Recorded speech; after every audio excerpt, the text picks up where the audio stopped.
हमारी मांग है, ये सीधा सीधा भ्रष्टाचार का मामला है और इस भ्रष्टाचार के मामले में सीधे सीधे प्रधानमंत्री खुद शामिल हैं। ऐसे कई खोजी पत्रकारों ने फाइल की नोटिंग्स तक सार्वजनिक की हैं, आप सबके सामने हैं, मैं भी आपसे साझा करूंगा, जिसमें चुनाव आयोग हो, वित्त मंत्रालय हो, लॉ कमीशन हो, लॉ मिनिस्ट्री हो, इन सबने अपने अपने स्तर पे जिनके जमीर जिंदा हैं उन अधिकारियों ने फाइल नोटिस में अपना विरोध दर्ज किया था।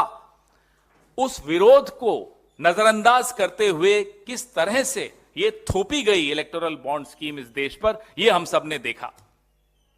आज प्रधानमंत्री एक्सपोज हो गए हैं, बेनकाब हो गए हैं, उनका भ्रष्टाचार बेनकाब हो गया।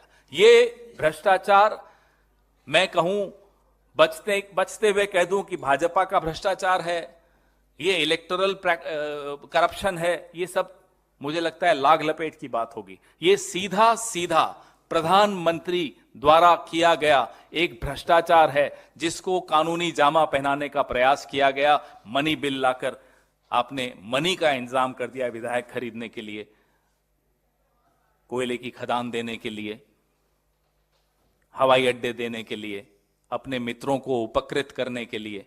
यह आपके सामने है। आज मैं फिर से हमारी पार्टी की ओर से, इस देश की जनता की ओर से उन तमाम वकीलों को, एक्टिविस्ट को, एनजीओस को, माननीय सर्वोच्च न्यायालय को खुले दिल से धन्यवाद देते हैं कि आपने एक ऐसा आदेश आज पारित किया है जिससे लोकतंत्र के जिंदा रहने की उम्मीद हम सबके मन में जागी। अब जो 95% इलेक्टोरल बॉन्ड्स का पैसा एक पार्टी यानी कि भारतीय जनता पार्टी को मिला, हम भी ये जानना चाहते हैं, देश भी ये जानना चाहता है कि उसके एवज में आपने क्या हवाई अड्डे बेचे हैं, आपने क्या कोयले की खदानें बेची हैं, आपने क्या किया है, या एमएलए खरीदे हैं, या नए सूट सिलवाए हैं।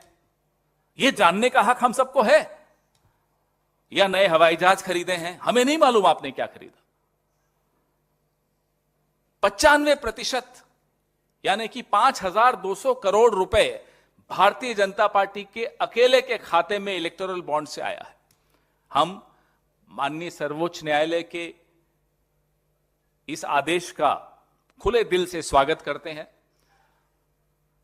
और हम ये मांग दोहराते हैं कि SBI, state bank of India, उस तमाम जानकारी को सार्वजनिक पटल पर रखे जिससे कि जनता को यह मालूम पड़े किसने कितना पैसा किसको दिया। आपको याद होगा कि यह electoral bond scheme Bharatiya Janata party की मोदी सरकार मनी बिल के तौर पे लेकर आई थी ताकि राज्यसभा में इस पर कोई चर्चा ना हो, कोई बहस ना हो और सीधा पारित हो जाए। आज भी हमें डर है और हमारा डर भी जायज है। हमारा डर यह है कि कहीं फिर से कोई अध्यादेश जारी ना हो जाए ताकि इस सुप्रीम कोर्ट के आदेश से बच जाए सरकार। यह डर हमारा जायज है। इस डर को हम आपके साथ साझा कर रहे हैं।